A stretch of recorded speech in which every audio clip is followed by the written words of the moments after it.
بالله من شرور أنفسنا ومن سيئات أعمالنا من يهده الله فلا مضل له ومن يضلل فلا هادي له ونشهد أن لا إله إلا الله وحده لا شريك له ونشهد أن سيدنا وحبيبنا وشفيعنا ومولانا محمدا عبده ورسوله صلى الله تعالى عليه وآله وسلم. اللهم علمنا مراشد أمورنا وأعذنا من شرور أنفسنا ومن سيئات أعمالنا. اللهم اغفر لي واغفر لي رب اشرح لي صدري ويسر لي أمري واحلل عقدة من لساني رب زدني علما. أما بعد فقد قال النبي صلى الله عليه وسلم الصلاة من وراء المؤمنين أو كما قال عليه الصلاة والتسليم.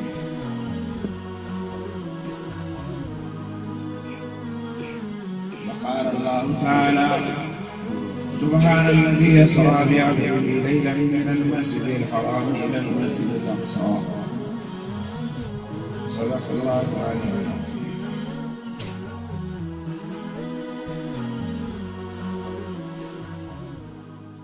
محترم حضرات،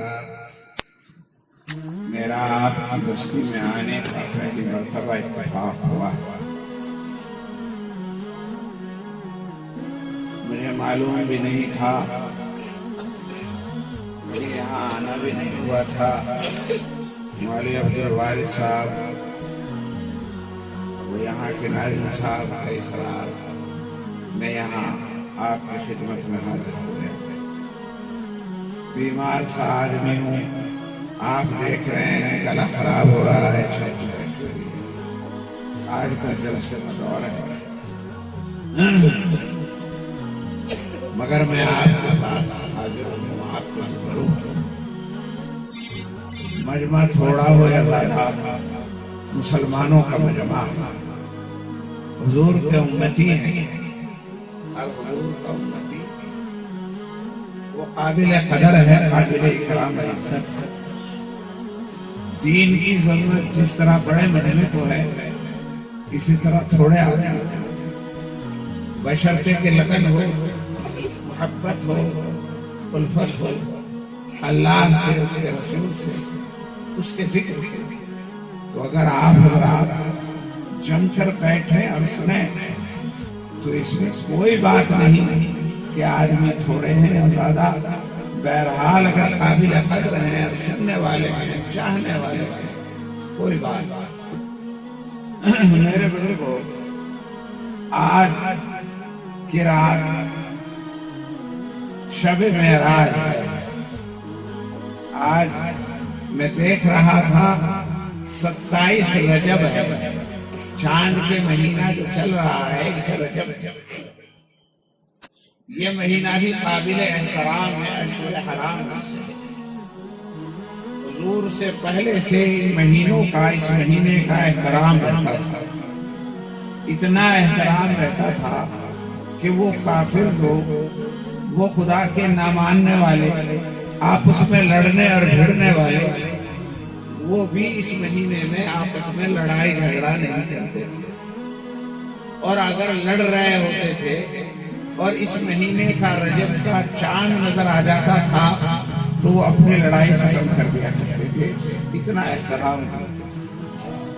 قرآن میں بھی ان مہینوں کا ذکر ہے اور حضور نے بھی ان کے احترام کو باقی رکھا اور ان کے احترام کو ختم نہیں کیا. تو یہ مہینہ قابل احترام مہینہ ہے، قابل اکرام مہینہ. اس مہینے میں ایک بہت بڑا واقعہ پیش آیا. ایسا واقعہ پیش آیا جو اس سے پہلے کبھی پیش آیا نہ اس کے بعد. کائنات نے اتنا عجیب اور انوکھا واقعہ نہ کبھی پہلے دیکھا نہ اس کے بعد دیکھا. وہ واقعہ اس مہینے میں آیا اور اتفاق کی بات ہے کہ وہ یہی رات تھی 27ویں رات جس کے اندر یہ واقعہ پیش آیا اور اسے معراج کا واقعہ کہتے ہیں۔ تو بات تو دین کی کرنی ہے، کسی بھی عنوان سے ہو جائے اور کسی بھی طریقے سے ہو جائے۔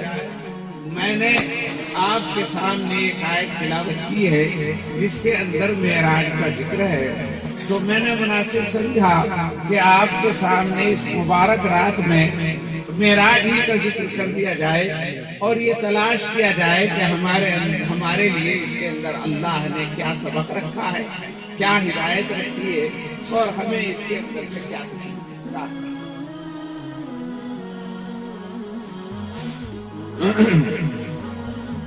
حضور علیہ السلام کو جو معراج ہوئی وہ نبوت کے 10ویں سال، نبوت کے 10 سال گزر چکے۔ میرے یہ بچے بھی جانیں اور سمجھیں، ہمارے حضور مکے میں پیدا ہوئے، مکے کے لوگ قریش کہلاتے تھے۔ حضور جس خاندان میں پیدا ہوئے اس کا نام بنو ہاشم تھا۔ حضور علیہ السلام جب پیدا ہوئے تو عرب کا برا حال تھا، جھوٹ، غیبت، چغل خوری، زنا، ظلم، بت پرستی، مورتی پوجا انتہا کو پہنچی ہوئی، ایک دوسرے کو قتل کرنا عام بات۔ ایسے میں اللہ نے جناب رسول اللہ صلی اللہ علیہ وسلم کو پیدا فرمایا۔ حضور نے زندگی کے 40 سال ان کے ساتھ گزارے۔ حضور سچے تھے، امانت دار تھے، پاک باز تھے، نگاہ کے بھی پاک، زبان کے بھی صاف اور طبیعت اور کردار کے بھی اعلیٰ نمونہ۔ 40 سال تک حضور ان کے ساتھ رہے۔ لوگوں نے دیکھا کہ ایسا آدمی تو آج تک دیکھا ہی نہیں تھا۔ سارا مکہ، پورا عرب حضور علیہ السلام سے محبت کرنے لگا۔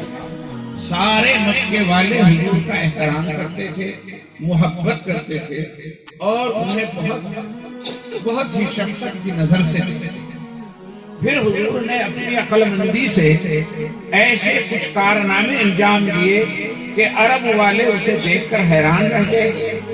حضور علیہ السلام نے کئی معاملے ان کے ایسے سلجھائے کہ ان میں جھگڑے ہو جاتے، لیکن حضور نے ان جھگڑوں کو ایسا نمٹایا، ایسا فیصلہ کیا کہ سارے مکے حیران رہ گئے کہ یہ ہماری سامنے کا بچہ تھوڑی سی عمر کا اور یہ بڑے بڑے سرداروں سے بھی زیادہ عقل مند ہے، جو مسئلے بڑے ٹیڑھے پڑ رہے تھے انہیں اس نے بڑی عقل مندی سے سلجھا دیا۔ پھر تو محمد کی محبوبیت کی کوئی انتہا ہی نہیں۔ جب حضور کی محبت کا سکہ سارے مکے میں جم گیا تو پھر اب وہ وقت آ گیا کہ اللہ نے اپنے اس بندے کو محمد ابن عبداللہ ابن عبد المطلب کو نبوت کا تاج بنا، اپنا نبی بنا دیا۔ حضرت جبریل علیہ السلام کو نازل کیا اور انہیں اللہ کا نبی بنا دیا گیا۔ اب وہی نازل ہونے لگی اور اللہ کا پیغام اور پیام جناب رسول اللہ کو پہنچنے لگا۔ وہ جو پیام حضور کو پہنچے، ان پیام میں ایک پیام یہ تھا کہ اے محمد انہیں بتاؤ کہ ان کے اندر جو ساری توڑ موڑ اور ساری برائیاں اور ساری خرابیاں ہیں، ان کی جڑ جو ہے یہ بت پرستی ہے۔ یہ جو گھر گھر میں انہوں نے خدا بنا رکھا ہے، ایک خدا کو چھوڑ کر الگ الگ خدا بنا رکھے ہیں اور ہر آدمی اپنا علیحدہ خدا پوجتا ہے، علیحدہ قانون، علیحدہ تہذیب، سارے مانگین کے الگ۔ تو یہ ان سارے خداؤں کو چھوڑ کر ایک خدا کی عبادت کریں، ایک خدا کو مانیں۔ تو حضور علیہ السلام نے ان سے کہا، اے لوگو قولوا لا الہ الا اللہ تفلحوا، ایک اللہ کا اقرار کر لو، ایک اللہ کو دل سے مان لو کہ اس سارے کائنات کا یہ جو ہے سارے آسمان، چاند، سورج، زمین اور سارے انسانوں کا پیدا کرنے والا ایک اللہ ہے، ایک ہے اللہ ہے جو آسمانوں پر زمینوں پر ساری چیزوں پر حکمرانی کرتا ہے، بھلا عقل سے کام لو۔ یہ تمہارے ہاتھوں کے بنائے ہوئے پتھر، یہ مورتیاں، یہ خدا کیسے ہو سکتی ہیں؟ یہ خود خدا نہیں ہو سکتے۔ خدا تو وہ ہوگا جس نے آسمان بنایا، جس نے زمین بنائی، جس نے چاند بنایا، جس نے سورج بنائی، جن نے انسان، جنات اور ساری مخلوقات پیدا کی، اتنے بڑے بڑے پہاڑ بنائے، ایسے بڑے بڑے دریا بنائے، تو وہ خدا ہو سکتا ہے، یہ خدا کہاں سے ہو سکتے ہیں؟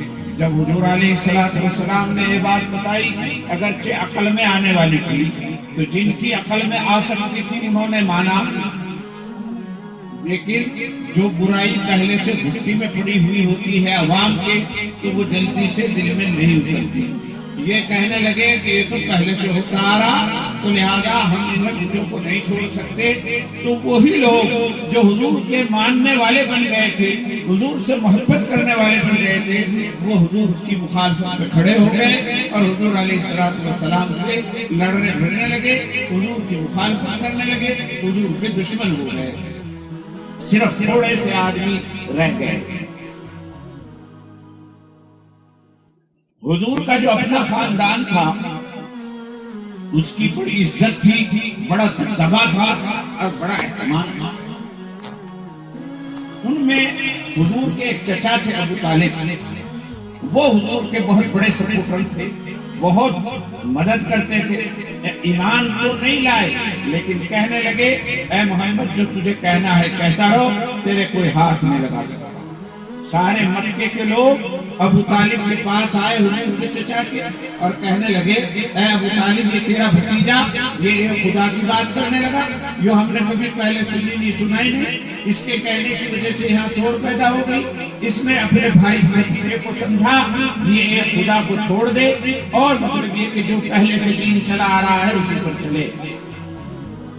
ابو طالب نے ایک مرتبہ حضور کو بلا کر سمجھایا بھی کہ بھتیجے، یہ سارے عرب والے، سارے سردار اکٹھے ہو کر کے آئے ہیں اور اس طرح کی باتیں کر رہے ہیں، تو دیکھ لے میرے سے سب سے کہاں لڑا جائے گا، میں کسی کا مقابلہ کروں گا، تو ان کی بات پر دھیان کر لے۔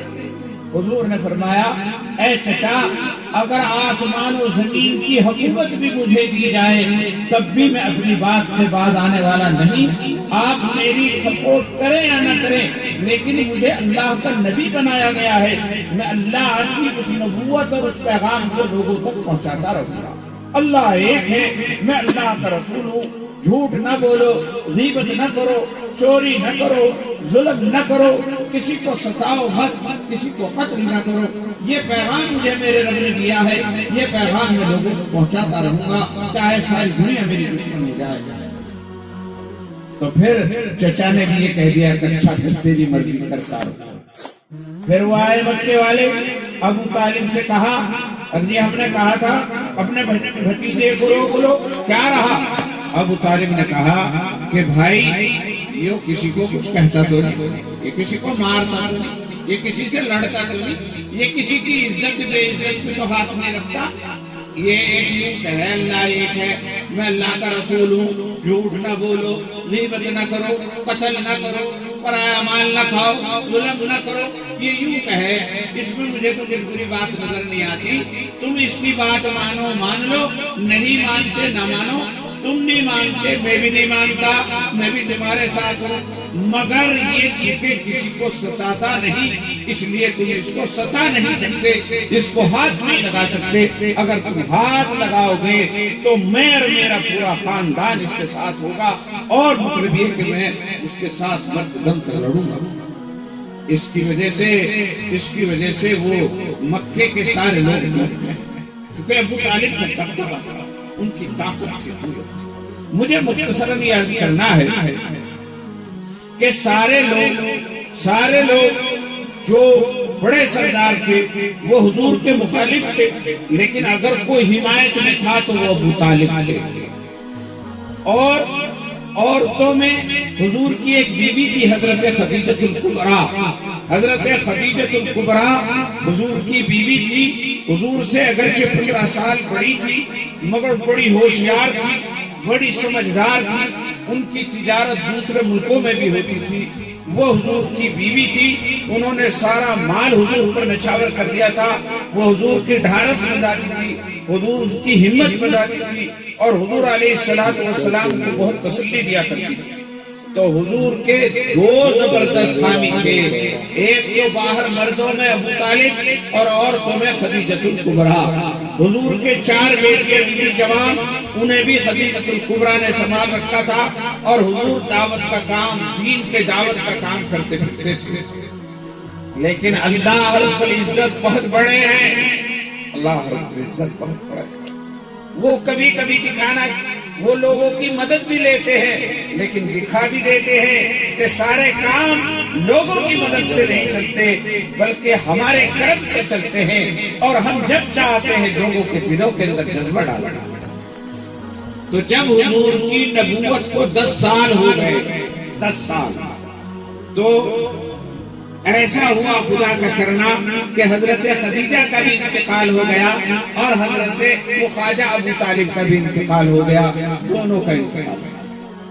ابو طالب کا بھی انتقال ہو گیا، خدیجۃ الکبریٰ کا بھی انتقال ہو گیا۔ حضور کو اتنا صدمہ پہنچا کہ حضور نے اس سال کا نام ہی عام الحزن قرار دے دیا کہ یہ جو ہے غم کا سال ہے، جس کے اندر مجھے غم پہنچ رہا ہے، بہت بڑا غم۔ تو حضور بڑے رنجیدہ تھے۔ گھر میں بیوی کا انتقال ہو گیا جو زبردست سپورٹر تھی، اور باہر میں ابو طالب کا انتقال ہو گیا جو باہر زبردست سپورٹر تھی۔ تو حضور بڑے اداس تھے، اداس۔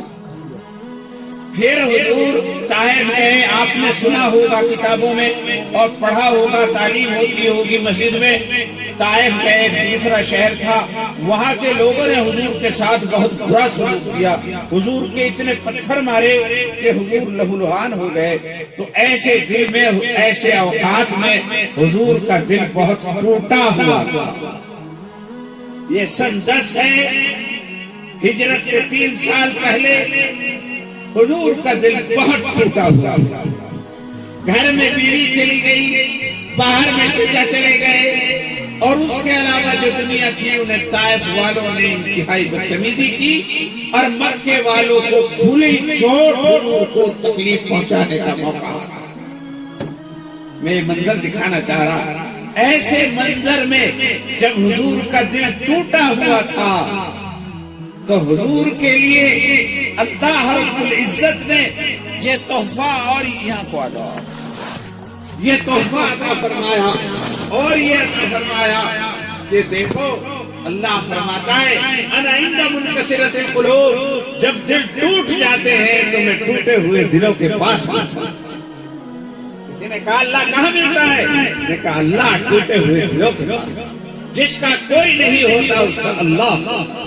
سارے سہارے ٹوٹ گئے، ابو طالب کا سہارا ٹوٹ گیا، خدیجۃ الکبریٰ کا سہارا ٹوٹ گیا، قریش مکہ کی سرکشی بڑھ گئی، طائف والوں نے حضور کو تکلیف پہنچائی۔ تو ایسے وقت میں حضور کا وہ نازک دل کس قدر اداس ہوگا، اللہ نے حضور کی اس اداسی کو تقویت پہنچانی چاہیے، اور حضور کی اس اداسی کو دور کرنا چاہا، اور حضور کو کہا اے محمد، یہ دنیا والے تیرے اس مقام کو نہیں سمجھ رہے، مگر ہمارے اندر دیکھو تمہارا کیا مقام ہے، ہمارے اندر ہم تمہیں وہ نعمت دینے جا رہے ہیں جو آج سے پہلے نہ کبھی کسی کو ملی، نہ آج کے بعد کسی کو ملے گی۔ کوئی ایسا آدمی نہیں ہوا دنیا کے اندر جو اس جسم کے ساتھ آسمان پر جا سکے، اس جسم کے ساتھ آسمان پر جا سکے۔ آسمان پر کوئی جا ہی نہیں سکتا، جا ہی نہیں سکتا اس جسم کے ساتھ۔ یہ 500 کلومیٹر دور کے بعد آکسیجن ختم ہو جاتی ہے، اگر آدمی جائے گا تو زندہ ہی نہیں رہ سکتا۔ پھر اور اوپر جاؤ تو کہیں چاند ہے، کہیں سورج ہے، سورج کی گرمی ہے، حرارت ہے، وہاں کے پاس سے بھی نہیں گزر سکتا۔ آسمانوں پر تو کیا جا سکتا ہے، سورج کے قریب سے بھی نہیں گزر سکتا، تو پھر کیسے جا سکتا ہے؟ نہیں جا سکتا۔ لیکن اللہ رب العزت نے کہا اے محمد، ہم تمہیں یہ عزت ادا کریں گے کہ زمین سے اٹھا کر آسمان پر لے جائیں گے، اور آسمان سے اٹھا کر سدرۃ المنتہا پر لے جائیں گے اور سدرۃ المنتہا سے اٹھا کر عرش الہی پر لے جائیں گے، اور عرش الہی پر ہم نے تمہیں شرف کلامی بخشیں گے اور شرف زیارت و ملاقات عطا کریں گے۔ یہ دنیا تمہارے مکان کو نہیں پہچان رہی، لیکن ہم تمہارے مکان کو پہچانتے ہیں۔ ہم تمہیں وہ عزت دیں گے، وہ مرتبہ دیں گے کہ دنیا کے اندر کسی کو نہیں ملا۔ حضور علیہ السلام کو اللہ رب العزت نے معراج عطا فرمائی، اور وہ معراج کی رات آج کی رات ہے۔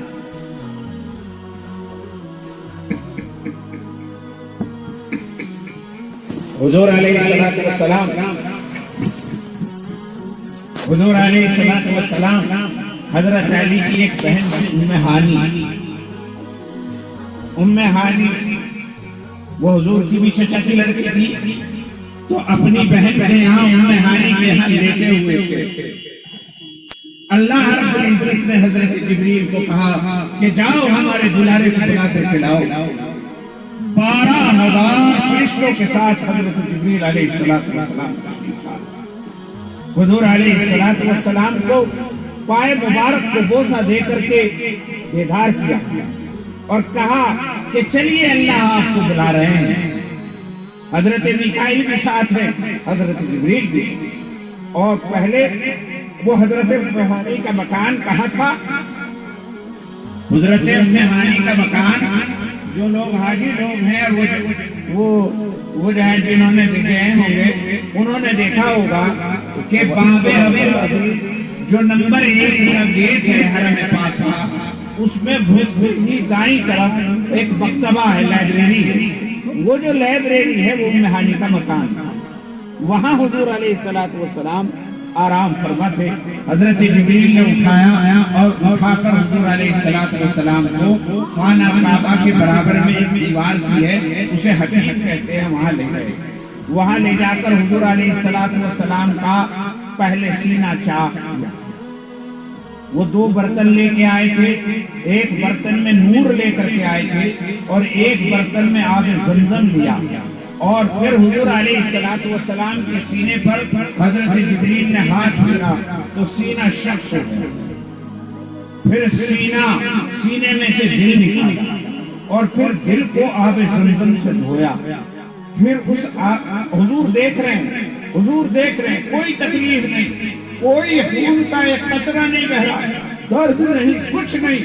یہاں سے ہاتھ پھیرا، سینہ الگ ہو گیا، پھر دل نکالا، حضور دیکھ رہے ہیں دل نکال لے، اور پھر اس کو چیرا اور پھر اس کو آب زمزم سے دھویا، اور آب زمزم سے دھونے کے بعد پھر اس کے اندر جو نور لائے تھے وہ نور اس کے اندر بھرا، اس کو بھرنے کے بعد پھر ہاتھ پھیرا، وہ جو کا تو وہ ہو گیا، اور پھر اسے سینے میں رکھا اور سینے میں رکھ کر کے پھر ہاتھ پھیرا، ساری رگیں جڑ گئی، سارا دل جڑ گیا، سارا کچھ۔ یہ حضور علیہ السلام کے سامنے یہ بات آج سے 1,500 سال پہلے پیش آئی۔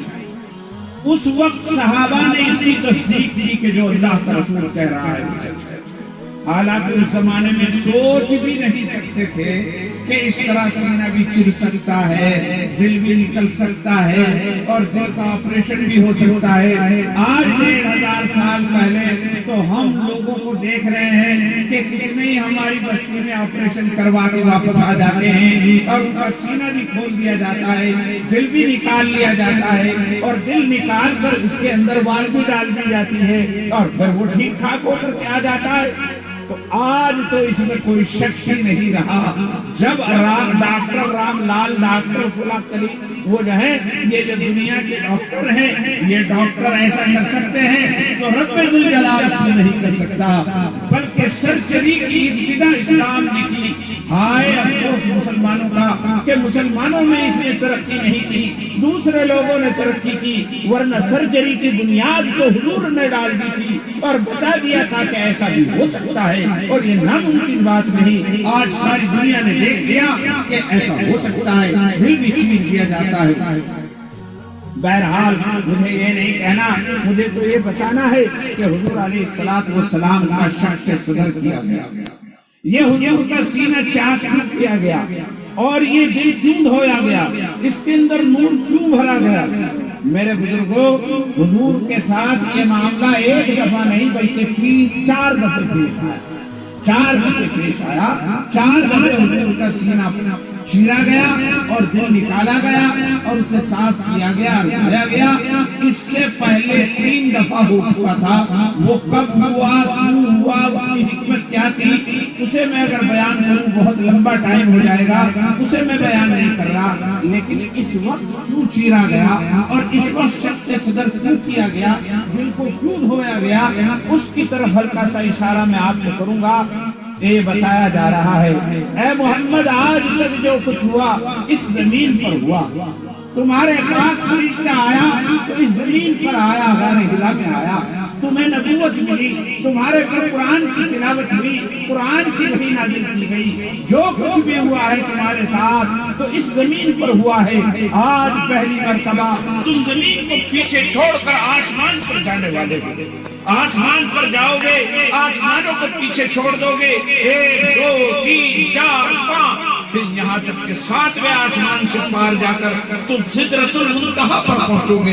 سدرۃ المنتہا وہ جگہ ہے جہاں عالم ملکوت کی انتہا ہو جاتی ہے، عالم ملکوت کی انتہا ہو جاتی ہے، وہاں سے آگے پھر عالم ملکوت ختم اور ایک عالم امر شروع ہو جاتا ہے، ایک اور عالم ہے، یہ عالم ناسوت ہے، اور پھر آسمانوں پر عالم ملکوت ہے، اور عالم ملکوت کی حد ہوتی ہے سدرۃ المنتہا تک، وہاں تک حضرت جبریل جاتے ہیں، اس سے آگے سدرۃ المنتہا سے آگے حضرت جبریل نہیں جاتے، تو سدرۃ المنتہا پر جا کر عالم ملکوت ختم ہو جاتا ہے، اور سدرۃ المنتہا سے اوپر ایک تیسرا عالم شروع ہوتا ہے، اس کا نام عالم امر ہے۔ عالم امر وہ اللہ کے حکم کا امر ہے، عالم ہے، وہاں اللہ رب العزت کا سارا، تو پھر وہ جائے عالم سدرۃ المنتہا سے بھی آگے گئے، عالم امر پر پہنچے، اور پھر حضور علیہ السلام عرش الہی پر پہنچے۔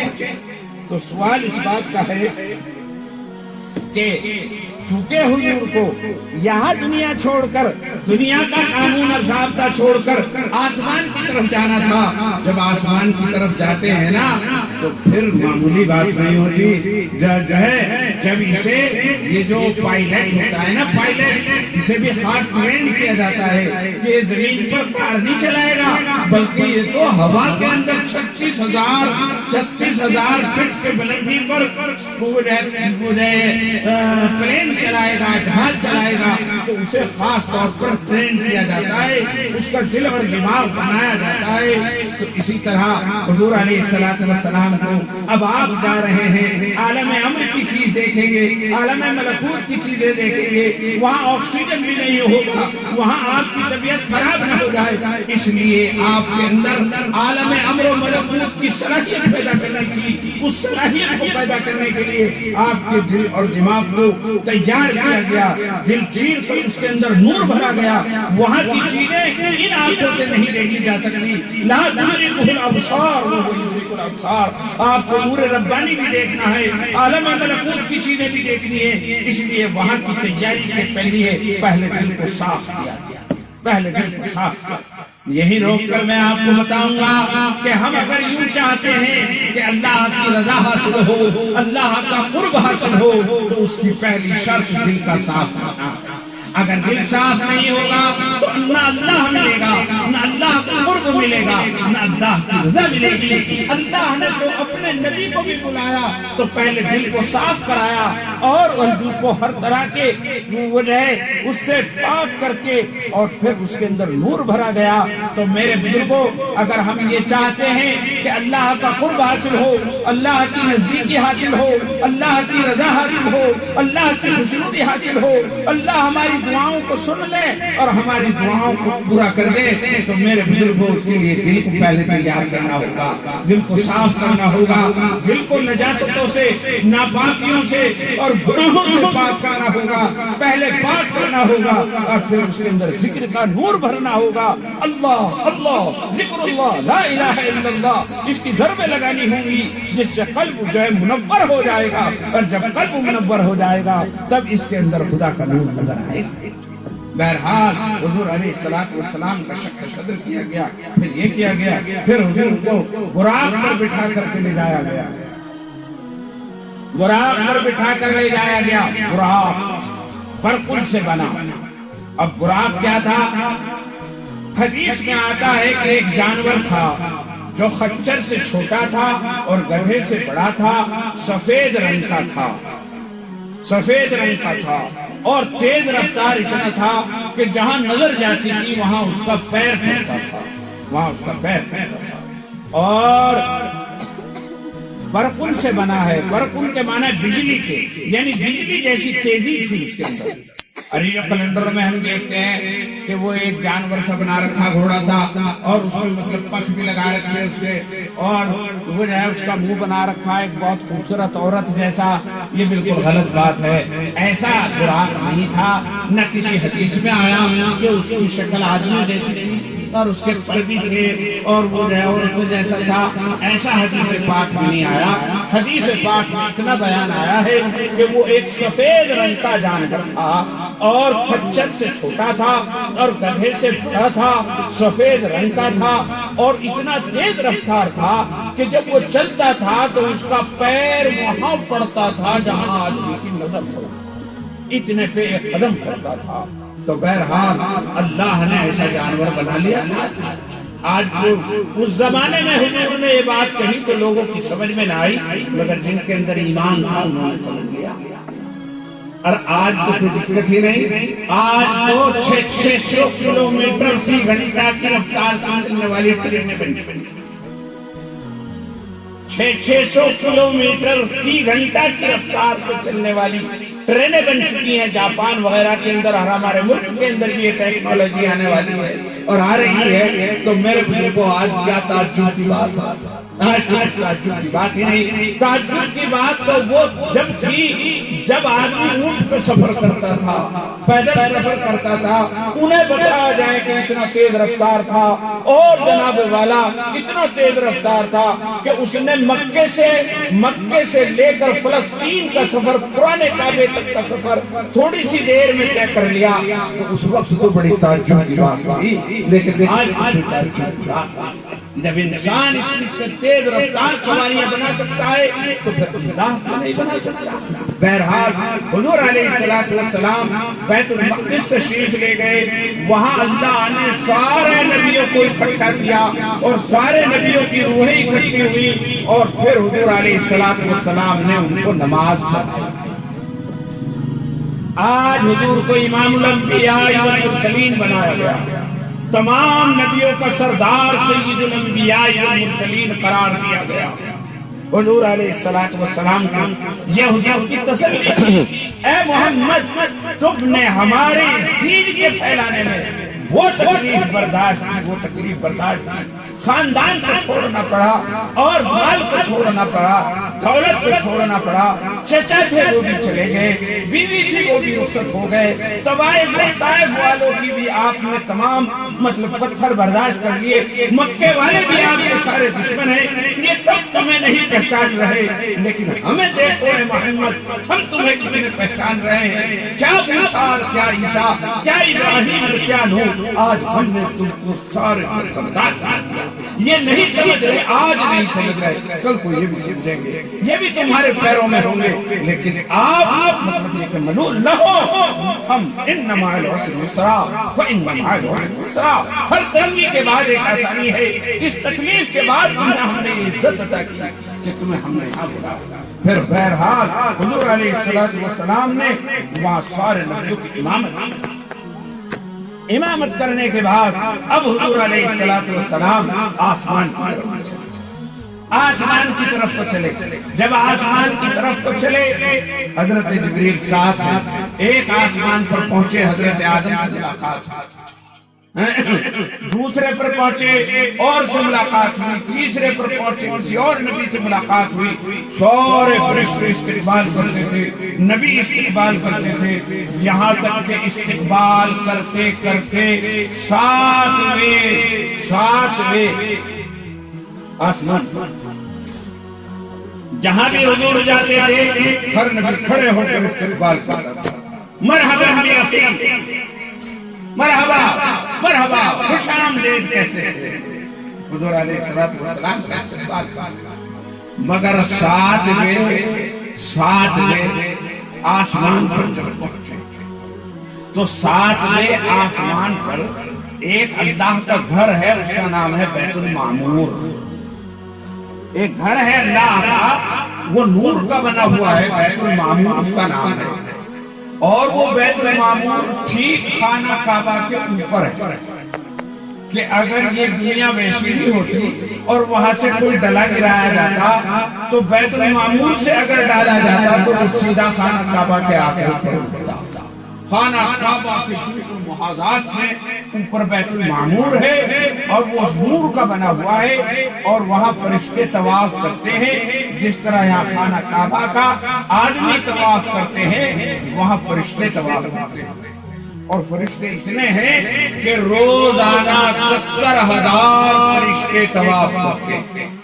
اور یوں آتا ہے حدیث پاک کے اندر کہ جس فرشتے کا ایک مرتبہ نمبر آ جاتا ہے پھر قیامت تک اس کا دوبارہ نمبر نہیں آتا.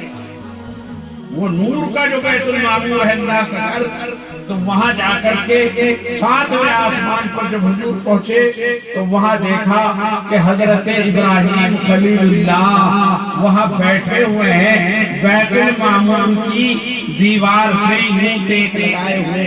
یوں ہی آتا ہے حدیث میں، یوں بیٹھے ہوئے ہیں حضرت ابراہیم وہاں بیت المعمور کی دیوار سے ٹیک لگائے ہوئے بیٹھے ہیں حضرت ابراہیم خلیل اللہ. تو یہاں میں ایک نقطے کی طرف اشارہ کرنا چاہتا ہوں کہ ہر آسمان پر حضور کا استقبال کیا ہر نبی نے، مگر ساتویں آسمان پر حضرت ابراہیم خلیل اللہ نے کھڑے ہو کر حضور کا استقبال کیا. حضور وہاں گئے اور انہیں جا کر کے سلام کیا، پھر حضور نے انہیں سینے سے لگایا اور حضور کی پیشانی کو بوسہ دیا. اس پہ کیا نقطہ ہے؟ اس میں نقطہ یہ ہے کہ حضرت ابراہیم حضور کے جد امجد لگتے ہیں، یعنی نسلن بعد نسلن دادا پر دادا لگتے ہیں. تو حضور بیٹے ہوئے پوتے ہوئے اور حضرت ابراہیم دادا ہوئے حضور کے، تو درجہ تو حضور ہی کا بڑا ہے، درجہ تو حضور ہی کا بڑا ہے، مگر رشتہ حضرت ابراہیم اللہ کا بڑا ہے. وہ دادا ہے، باپ ہے، باپ کا درجہ ہے. تو رشتہ تو دادا کا ہی بڑا ہے مگر درجہ پوتے کا بڑا ہے.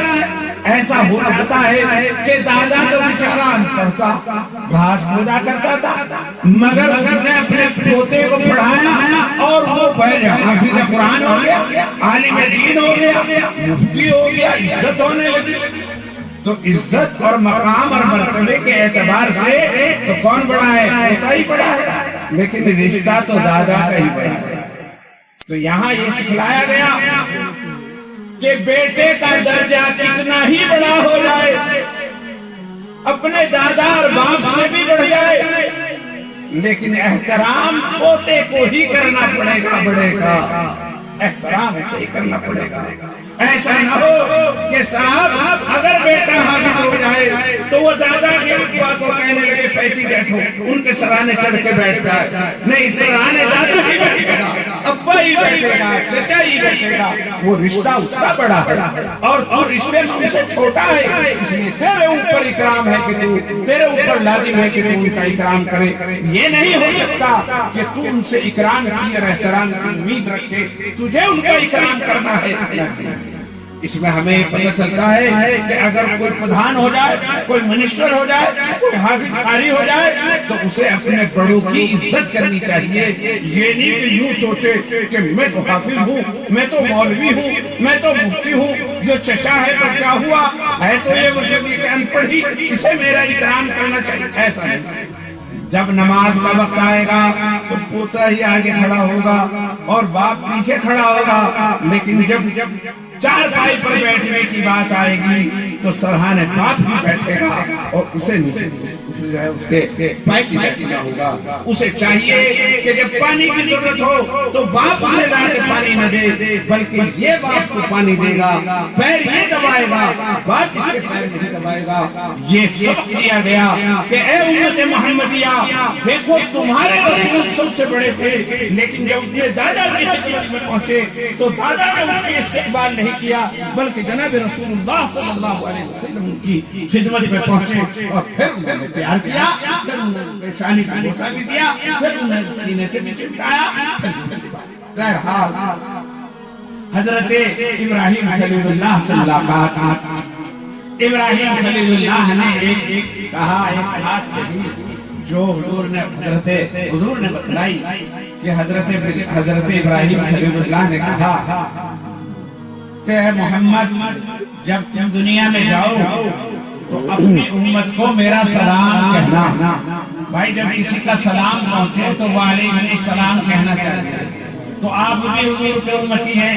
حضرت ابراہیم کا وہ سلام میرے واسطے سے، یعنی میرے حضور سے پہنچا، حضور علیہ السلام کی جو وارثان علم ہے ان کے ذریعے سے آپ تک پہنچ رہا ہے۔ آپ پر واجب ہے کہ آپ وعلیکم السلام۔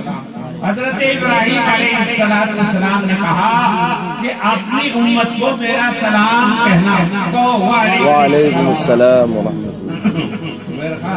حضرت ابراہیم علیہ السلام نے یہ فرمایا ایک بات، اور یہ کہا کہ اپنی امت کو جا کے بتانا کہ جنت ایک چھٹیل میدان ہے، جنت ایک چھٹیل میدان ہے، اور جب کوئی ایک دفعہ سبحان اللہ کہتا ہے تو ایک درخت لگ جاتا ہے، جب دوسرا اللہ اکبر کہتا ہے، الحمدللہ کہتا ہے تو دوسرا پیڑ لگ جاتا ہے، اللہ اکبر کہتا ہے تو دوسرا پیڑ لگ جاتا ہے، جب ایک دفعہ سبحان اللہ کہتا ہے تو ایک اینٹ رکھی جاتی ہے، دوسری کہتا ہے تو دوسری اینٹ رکھی جاتی ہے، اس طرح اس کا محل تیار ہو جاتا ہے۔ تو اگر کوئی شخص یوں چاہتا ہو میرا بہت بڑا باغ ہو تو اسے سبحان اللہ، الحمدللہ، لا الہ الا اللہ، اللہ اکبر اور لا حول ولا قوت الا باللہ اور دوسرے اللہ کے کلمات زیادہ سے زیادہ کہنے چاہیے۔ جتنے وہ کہے گا اتنا ہی بڑا باغ بن جائے گا، اور جتنا بڑا محل چاہتا ہو اتنا ہی وہ اللہ کا ذکر کے قرآن پاک کی تلاوت کرے، اتنا ہی بڑا محل اللہ اس کے لیے کر دیں گے۔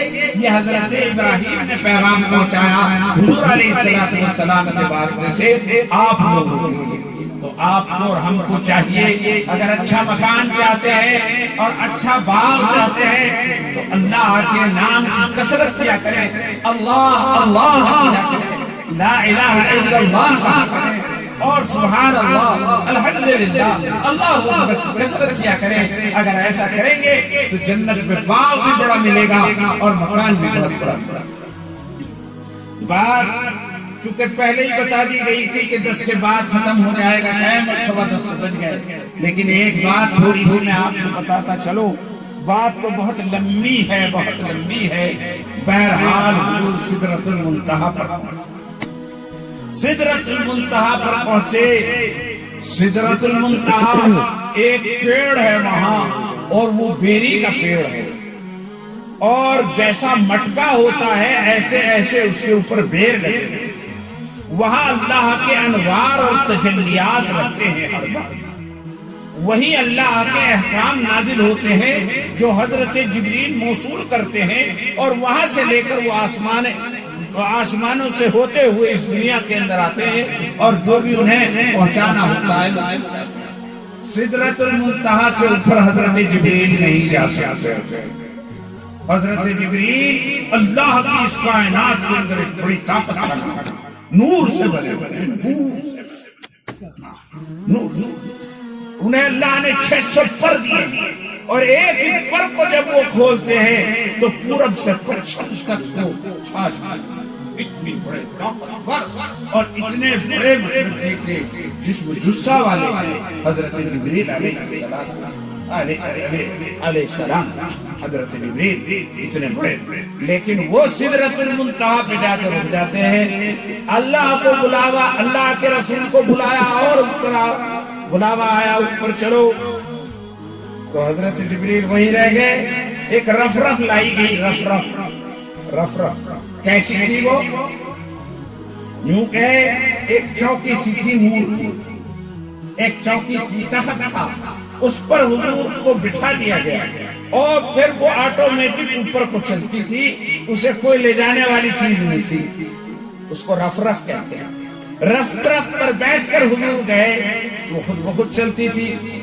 آج کے زمانے میں تو یوں لگتا یعنی 1500 سال پہلے جب کہا جا رہا تھا تو جو ایمان والے تھے وہی مان رہے تھے، اور جو ایمان والے نہیں تھے ان کی سمجھ میں نہیں آتا تھا کہ ایک تخت اوپر کو اڑ کر کے جا سکتا۔ مگر ہم تو دیکھ رہے ہر شہر میں ایسی بلڈنگ موجود ہے جس پر لفٹ لگی ہوئی ہے، ایک بٹن دباؤ پورا کا پورا کمرہ سب اوپر کو چلا جاتا ہے۔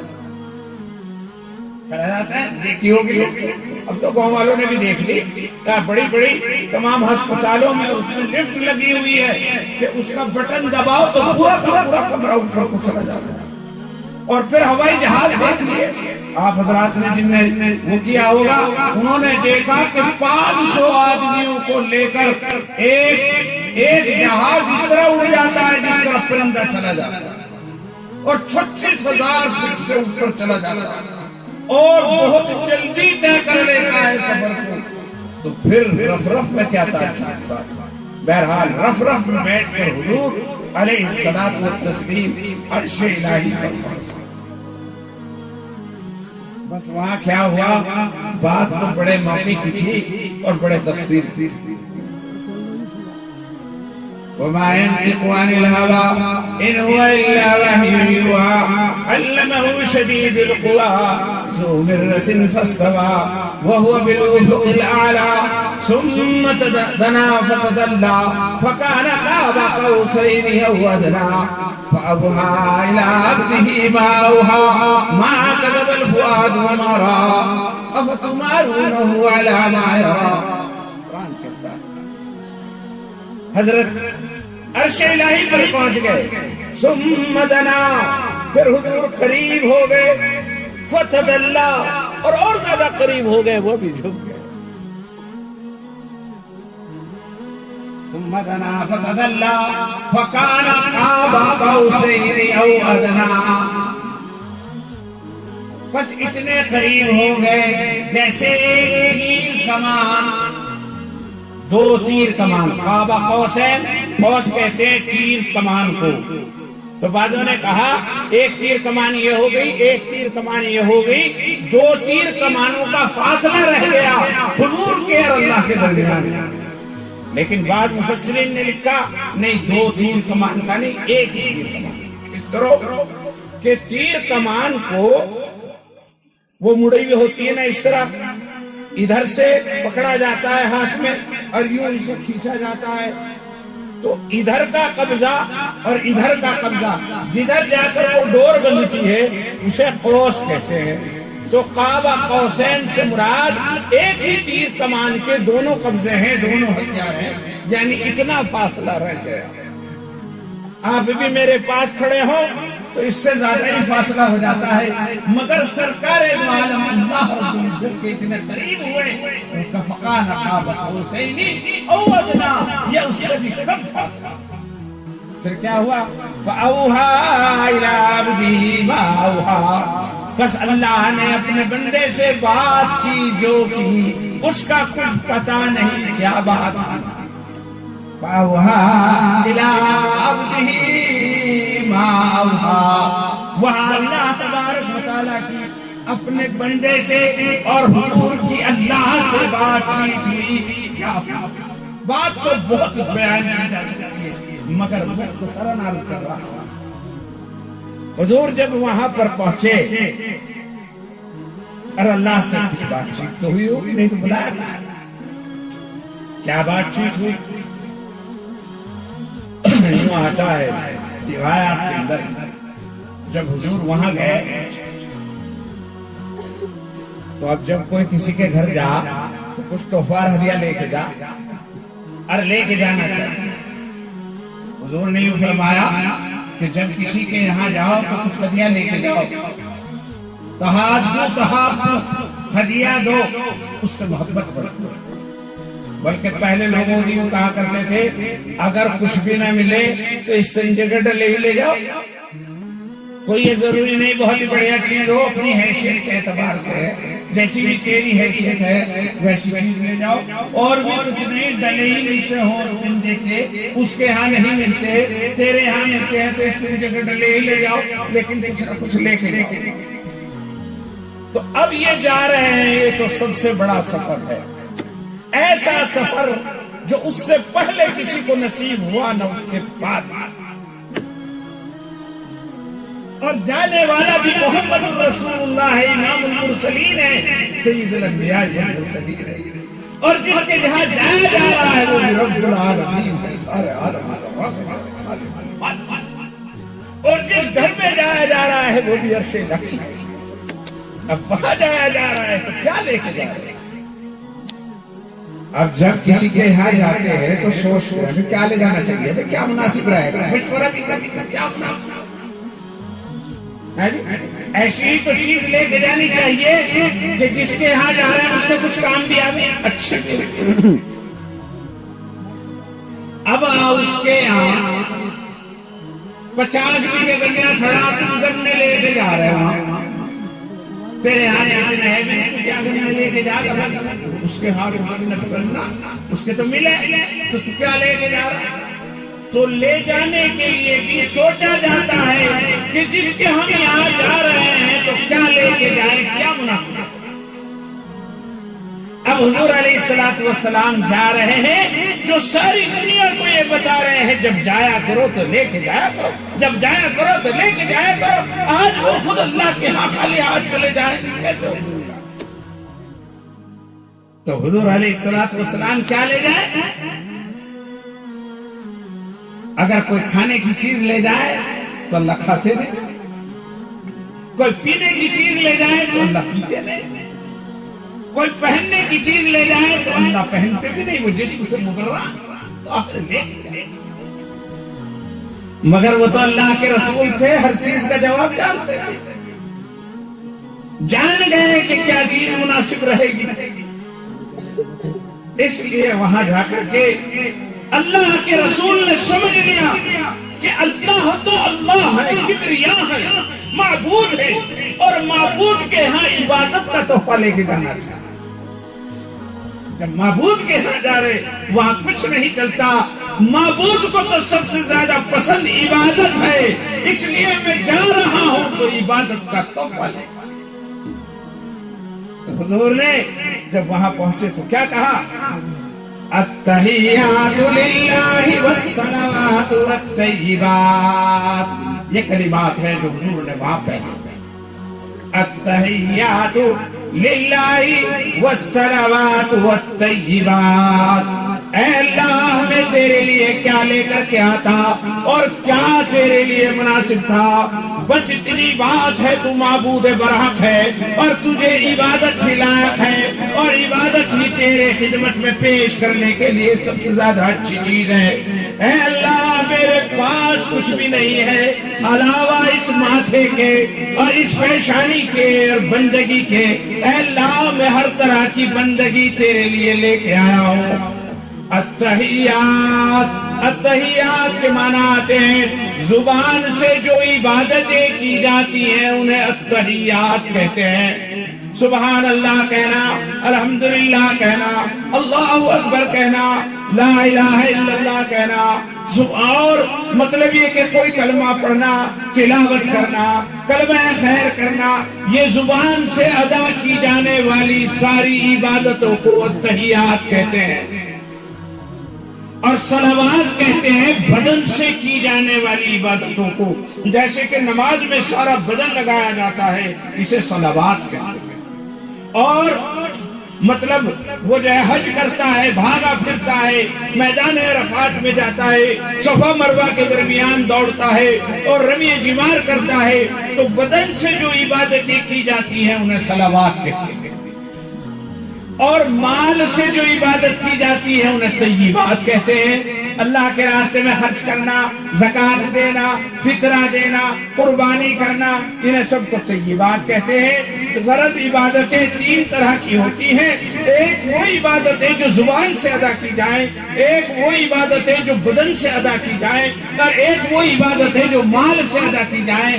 تو حضور نے یوں فرمایا، اے اللہ میرے پاس کیا ہے؟ میرے پاس تو فقط عبادت ہے، اور 3 طرح کی عبادتیں ہوتی ہیں، میں وہ تینوں عبادتیں خالص تیرے لیے لے کے آیا ہوں۔ یہ میں نے کسی کے لیے نہیں کی، نہ کسی بت کے لیے کی، نہ کسی اور کے لیے کی، ساری جو سجدہ کیا تو تجھے کیا، نماز پڑھی تو تیرے لیے پڑھی، صدقہ دیا تو تیرے لیے دیا، اور کلمہ طیبہ پڑھا تو تیرے لیے پڑھا۔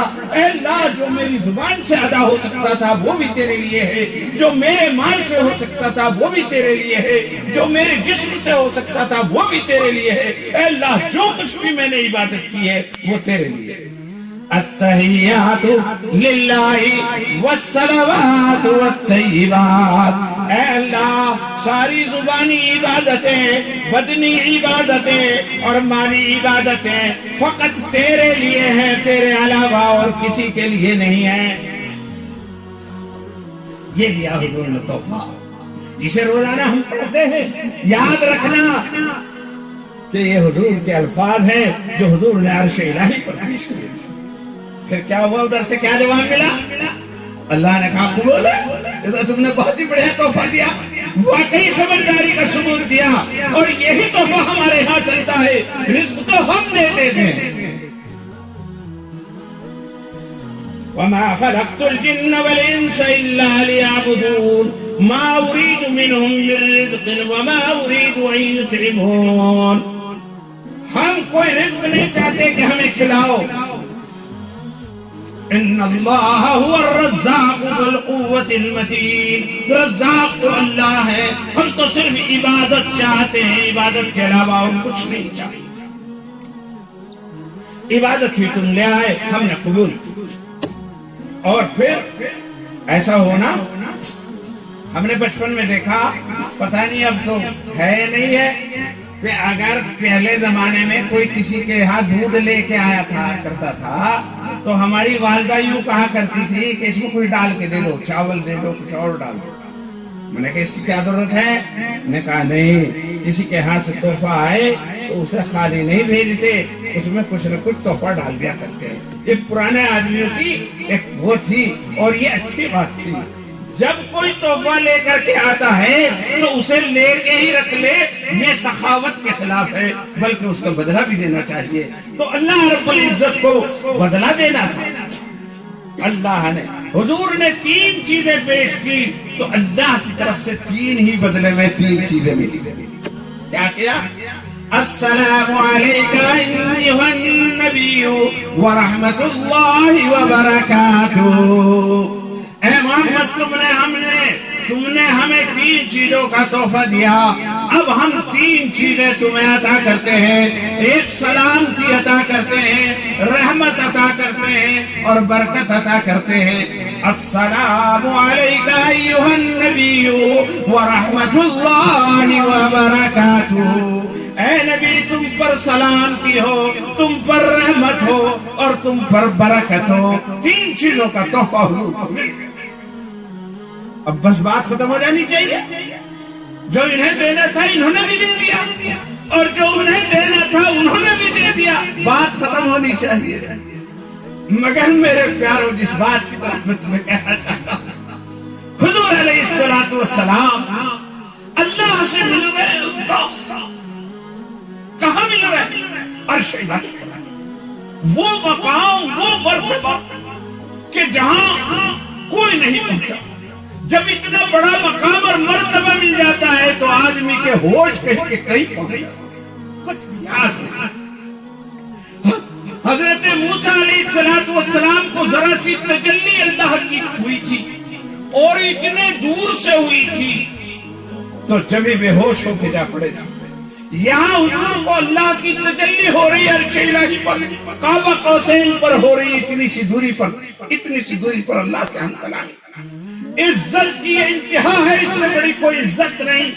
حضور علیہ السلام تو اس وقت پھولے نہ سماتے اور سب کچھ بھول جاتے، مگر قربان جائیے جناب رسول اللہ صلی اللہ علیہ وسلم کے کہ انہیں اس وقت بھی اپنی امت یاد آئی، آپ یاد آئے، میں یاد آیا، ساری امت یاد آئی، اور حضور نے کہا اے اللہ مجھے تو آپ نے تحفہ دے دیا، مگر میرے بچوں کا کیا ہوگا، میری امت کا کیا ہوگا، میری اولاد کا کیا ہوگا؟ اے اللہ مجھے تو آپ نے دیا ہی ہے، میری امت کو بھی عطا کرے۔ کیا کہا؟ السلام علینا وعلی عباد اللہ الصالحین۔ اے اللہ تیرے سلام کی ہمیں بھی ضرورت ہے اور تیرے نیک بندوں کو بھی ضرورت ہے۔ اے اللہ میری امت کے جو نیک لوگ ہیں انہیں بھی تیری سلامتی اور تیری رحمت کی ضرورت ہے۔ اے اللہ آپ نے میرا دامن تو بھر دیا ہے، مگر میری امت پر بھی سلامتی نازل کر دیجئے، ان کے دامن کو بھی بھر دیجئے، انہیں بھی حفاظت عطا کر دیجئے، انہیں بھی سلامتی عطا کر دیجئے۔ السلام علینا، اے اللہ ہم پر سلامتی ہو اور تیرے نیک بندوں پر بھی سلامتی ہو، وعلی عباد اللہ الصالحین، اور اللہ کے نیک بندوں پر بھی ہو۔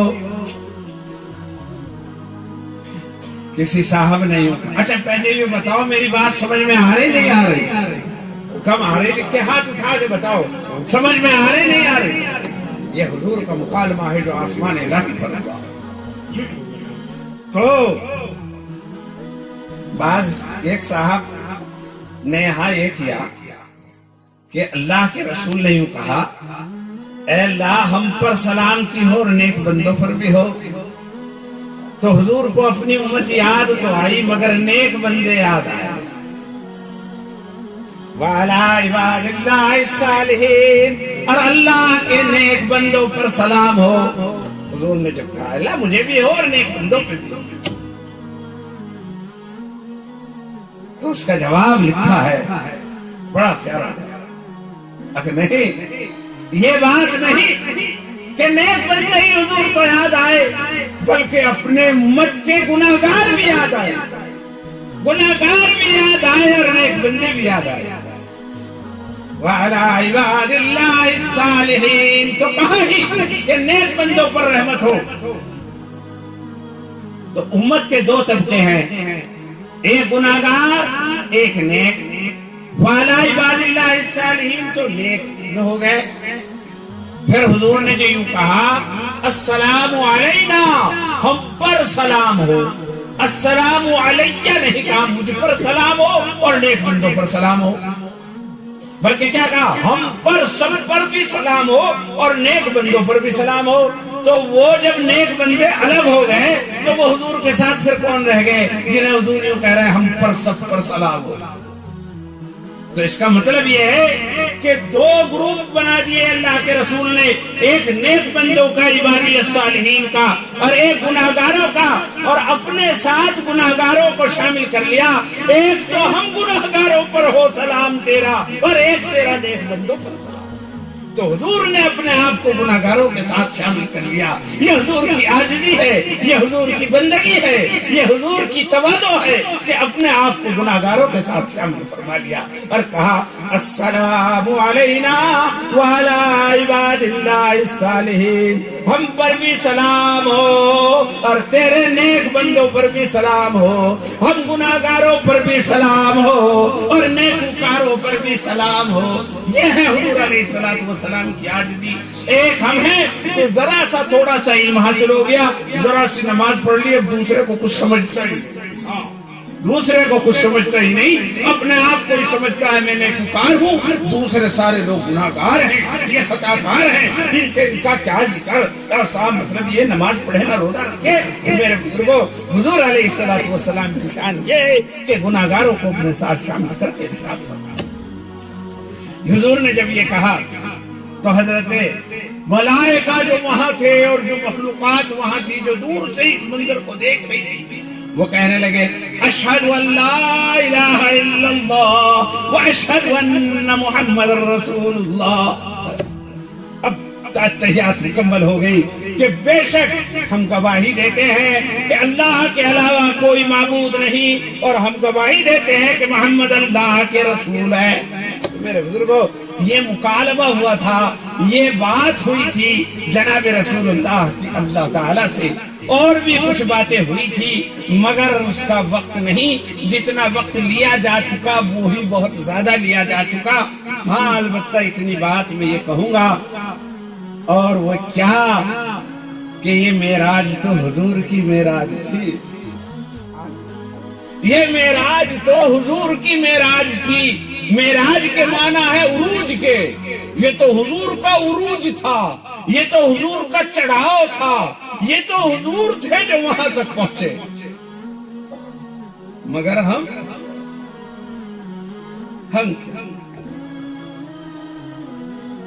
ہمارے لیے بھی کچھ ہے۔ تو اللہ نے وہیں سے کہا کہ جو مزے تم نے یہاں آ کر کے لیے ہیں، ان مزوں اور عروج کے لیے ہم تمہیں تمہاری امت کے لیے ایک چیز دے رہے ہیں۔ ہم تمہاری امت کو ایک چیز دے رہے ہیں، اور وہ چیز ہے نماز۔ نماز کا تحفہ عرش الہی پر ملا، معراج میں ملا، اللہ کے قریب کعبہ قوسین میں جا کر کے ملا، اور حضور اس معراج کو یعنی نماز کو لے کر اس دنیا میں آ گئے۔ اور جب لوگوں نے پوچھا کہ کیا لائے تو پھر حضور نے فرمایا نماز لائے، اور پھر حضور نے فرمایا الصلاۃ معراج المومنین۔ مومنین بھی اگر یہ مرتبہ چاہتے ہو اور اللہ کے قرب کے مزے لینا چاہتے ہو اور اللہ تبارک و تعالیٰ کا قرب تلاش کرنا چاہتے ہو تو مسلمانوں کو چاہیے کہ وہ نماز کو شاندار بنا لے اور نماز کو جاندار بنا لے۔ اگر نماز کو جاندار بنا لیا گیا تو یہ ایک عام امتی بھی رسول اللہ کی طرح معراج کے مزے لے گا۔ الصلاۃ معراج المومنین، نماز مسلمانوں کی معراج ہے، نماز مسلمانوں کی معراج ہے۔ جب انسان مطلب یہ کہ مسجد میں جاتا ہے اور ہاتھ پیر دھو لیتا ہے، حضور کا تو سینہ پاک کیا گیا، یہ کم از کم ہاتھ پیر ہی دھو لے۔ یہ ہاتھ پیر دھوتا ہے اور ہاتھ پیر دھوتے وقت بھی دنیا کی باتیں نہیں کرتا، بلکہ اللہ سے اس کی مغفرت چاہتا ہے اور معافی چاہتا ہے، دعائیں پڑھتا ہوا وضو کرتا ہے، اللہ اس کے سارے گناہوں کو جھاڑ دیتا ہے۔ اب یہ مسجد میں پہنچتا ہے، جب یہ یوں کہتا ہے تو ساری دنیا کو، اپنے کھیت کو، اپنے کیار کو، اپنی ساری دھن دولت کو سارے کو پیچھے پھیر دیتا ہے اور کہتا اللہ اکبر، بس اب کوئی نہیں ہے، اللہ ہے اور میں۔ حدیث میں آتا ہے العبد یناجی ربہ، بندہ اپنے رب کے ساتھ مناجات کرتا ہے جب کہتا ہے الحمدللہ رب العالمین، تمام تعریفیں اللہ کے لیے ہیں، تو اللہ کہتے ہیں میرے بندے نے میری تعریف۔ الرحمن الرحیم، اللہ کہتے ہیں دیکھو میری تعریف کر رہا ہے۔ مالک یوم الدین، یہ بندہ میری تعریف کر رہا ہے۔ ایاک نعبد و ایاک نستعین، اور دیکھو یہ جو ہے دو بات کہہ رہا ہے، ایاک نعبد، تیری عبادت کرتا ہوں اور تجھ سے مدد مانگوں گا۔ تو یہ کہے میرے اور اس کے درمیان مشترک ہے۔ اور جب کہتا ہے اہدنا الصراط المستقیم، تو اللہ کہتے ہیں جو تو مانگ رہا ہے میں نے وہ دیا، جو تو مانگ رہا ہے وہ میں نے تجھے عطا کیا۔ تو یہ سارا وہی تو مکالمہ ہے جو وہاں ہوا۔ تو جب نماز میں ہوتا ہے تو یہ اللہ سے مکالمہ کرتا ہے، ساری دنیا سے ہٹا ہوا ہے، اللہ کا دھیان ہے، اللہ کا خیال ہے، نماز پڑھ رہا ہے، اس کو مستغرق ہے، اتنا مستغرق ہو جاتا ہے یہ تو میری ہی تو نماز ہے جو مچھر بھی مجھے پریشان کر دے، ورنہ حضرت علی کے تو اگر خنجر بھی گھس جاتا تھا تو اس سے بھی کچھ پتا نہیں چلا۔ وہ اصلی نماز، جب یہ نماز ہو جاتی ہے تو ایسی ہو جاتی ہے۔ پھر مطلب یہ کہ کیا ہوا، اللہ سے کرتا ہے، پھر اور مزے میں آیا، اللہ اکبر کہہ کر کے سر جھکا دیا، سبحان ربی العظیم، میرا پروردگار بہت ہی اونچا ہے۔ پھر اور مزے میں آیا تو سجدہ ہی میں گر پڑا اور کہنے لگا سبحان ربی العلی، سبحان ربی العلی، میرا پروردگار بہت ہی بلند والا ہے اور بہت ہی اونچائیوں والا اور بزرگی والا ہے. اور اللہ کا حکم ہو رہا ہے واسجد واقترب واسجد واقترب واسجد واقترب، سجدہ کرتا جا اور قریب ہوتا جا، سجدہ کرتا جا، عرش الہی پر چڑھتا جا، کرتا جا، اور میرے شرح کلامی ہوتا جا. یہاں تک کرتے کرتے اب اسے پورا استحضار ہوتا ہے. ابھی اتحیات میں بیٹھتا ہے تو اتحیات میں بیٹھ کر اسے پھر وہی معراج والا قصہ یاد دلایا جاتا ہے اور یہ کہتا ہے التحیات للہ والصلوات والطیبات السلام علیک ایھا النبی ورحمۃ اللہ وبرکاتہ السلام علینا وعلی عباد اللہ الصالحین.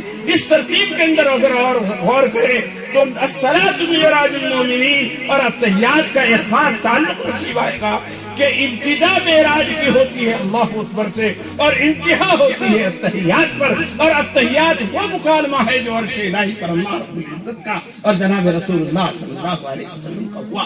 بس میرے بزرگوں میں بھی تھک گیا ہوں اور میں نے آپ حضرات کے دلچسپی کو لے کر کے کافی دیر تک بات کی ہے. میرا گلا اس وقت مساعد بھی نہیں تھا.